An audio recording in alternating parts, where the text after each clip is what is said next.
Hi everyone, it's Heidi from Flutterbyheidi.wordpress.com, back again with another fancy fold card for you. And this time it's one that I haven't seen anybody else do, but it's actually similar to one I'll put on my blog, which I made for my son, which was an A5 style card.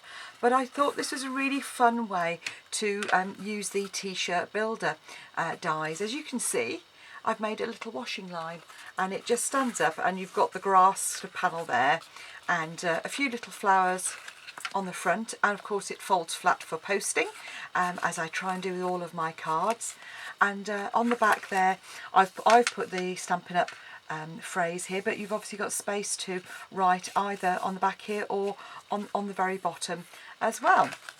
So that's our card that we're going to make today, and it's quite straightforward. You're going to need your trimmer, and start off with you're going to need a piece of card which is 4 by 11.5 inches, which is 10 by 29 centimetres, which I've already cut here. I'm going to do it in centimetres because my Stampin' Up! Trimmer only has centimetres on the cutter here, but I have worked it out in inches for you as well.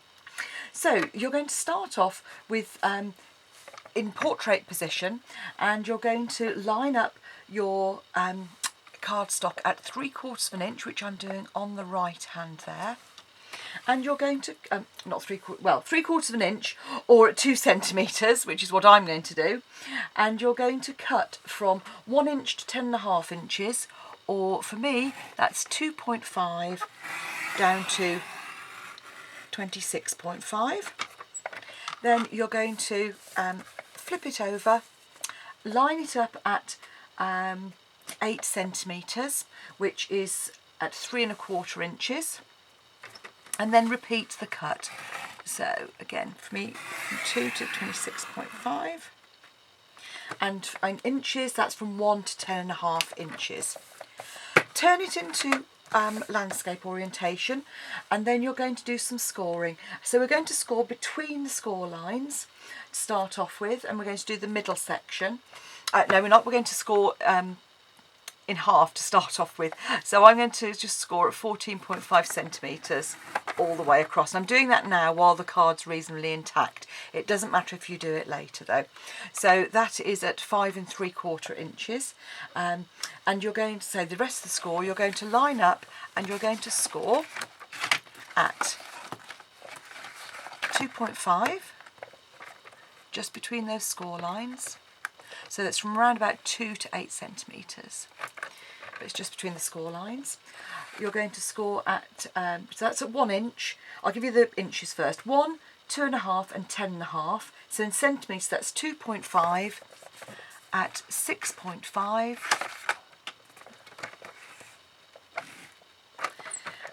And at 26.5. So you probably can't see me line that up, but I'm just lining that up on the left hand and the extend bar at 26.5. Then you're going to cut between the score lines at 4 inches and 7.5 inches. So that is at 10 centimetres.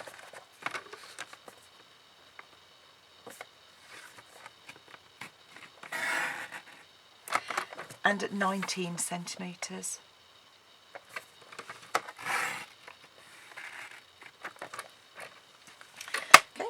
So all you need to do there, I would always cut short rather than go cutting into the side.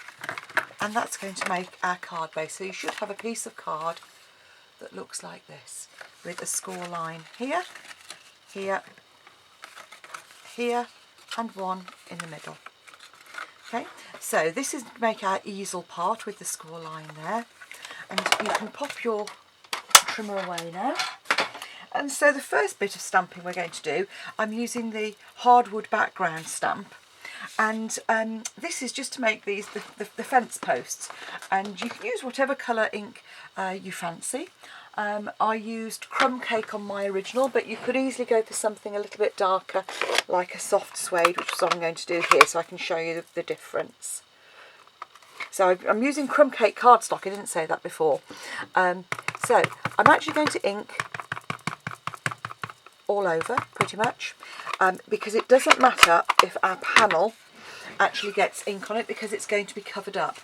And the part that you're going to stamp is this section with the longer unscored section here.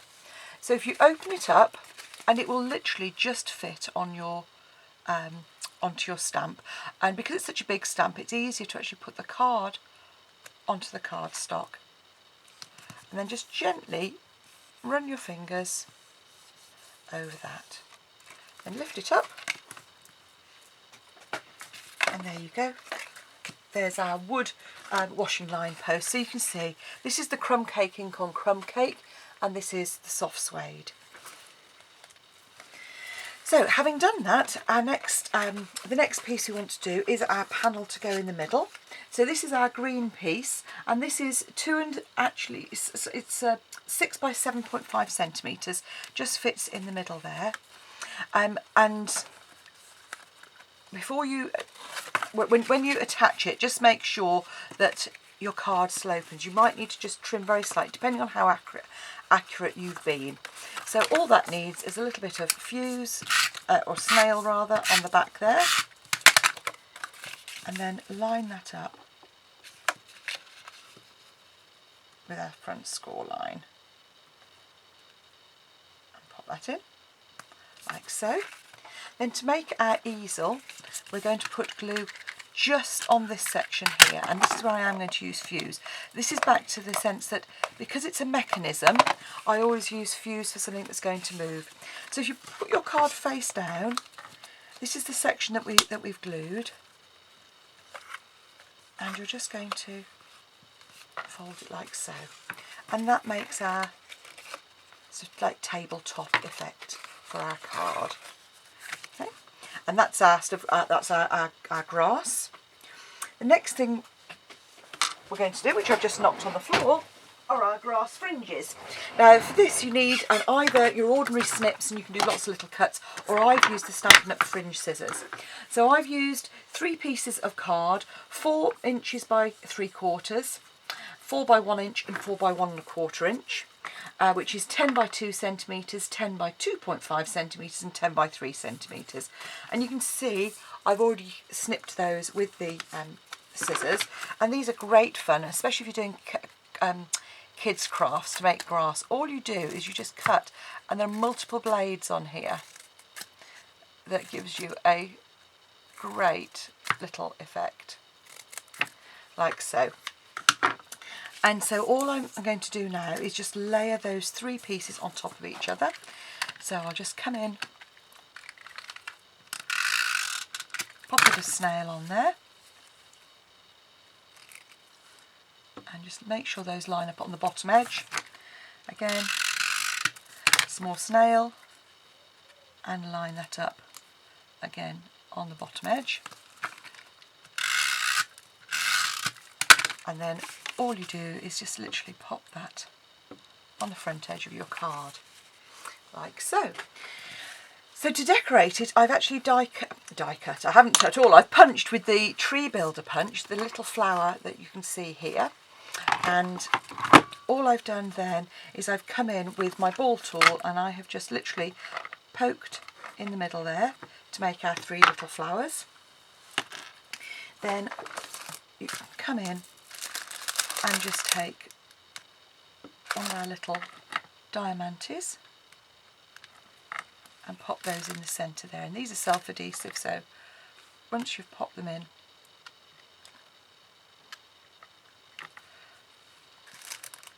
you can just press them down and get them to stick.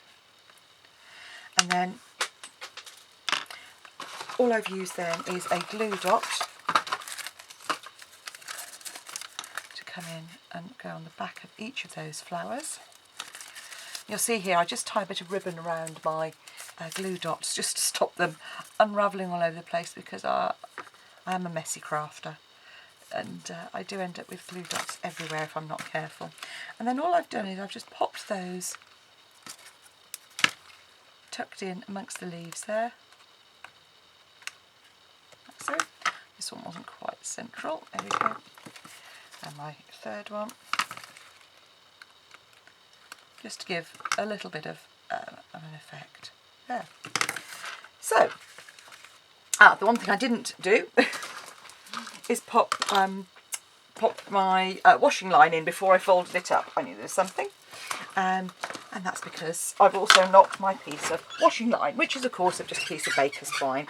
So all I'm going to do with this is literally just pop a little bit of Tombow on the inside join, because Tombow will hold nice and firm, like so. You can just see me popping a little bit in there, and then I will put my washing line through. And I always cut it a little bit longer so that you can actually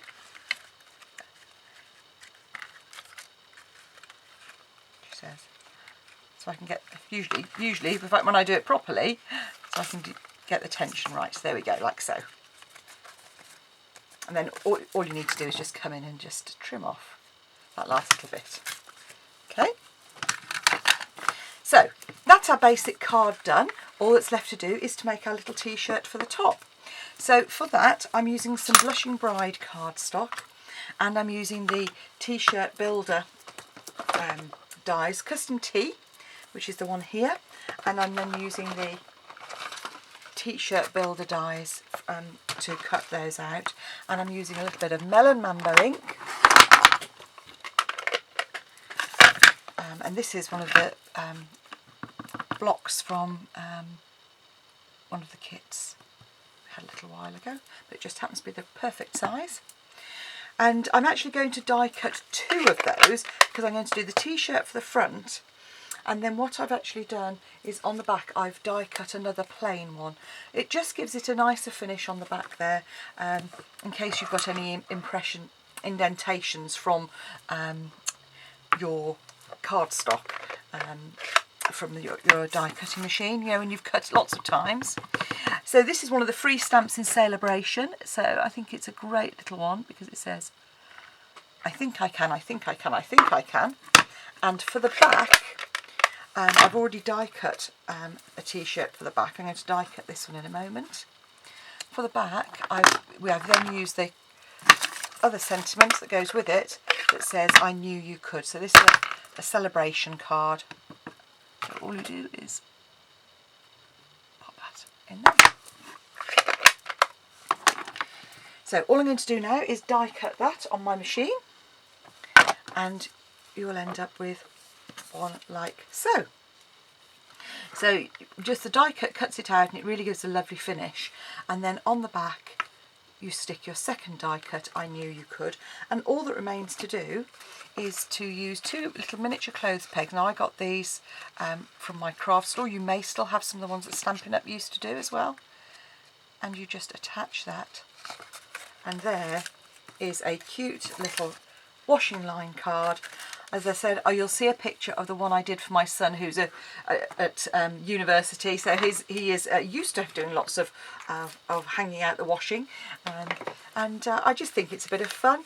It stands up on its own, like so, and you've got a really nice card that isn't going to fall over. I hope you've enjoyed it. I hope you come back and see me again soon for more fancy folds on Sunday scoring and more ideas of how to use these free Celebration sets that you can get just till the end of March. Bye for now.